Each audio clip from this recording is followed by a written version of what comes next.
think I know it's intimidating to try to translate justification, sanctification, all these big theological words to a child, but I think it's easy if you think about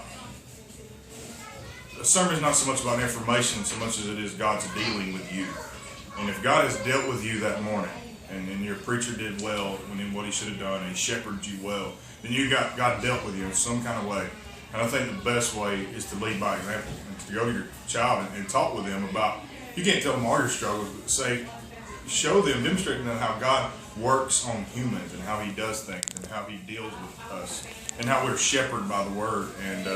And sometimes that takes away some of the theological jargon that maybe kids you get bogged down in.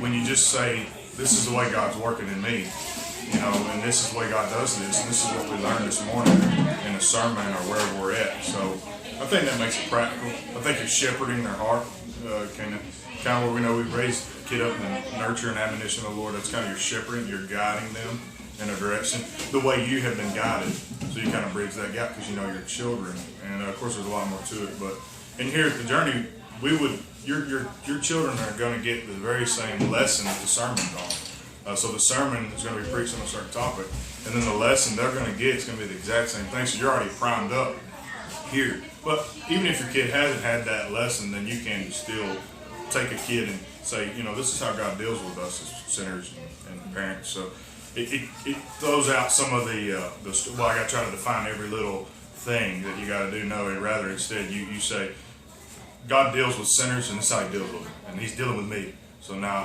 I'll here, son or daughter, hear me repent. Let me lead you by example in prayer and in the study of the word. And I think that does a lot for a kid.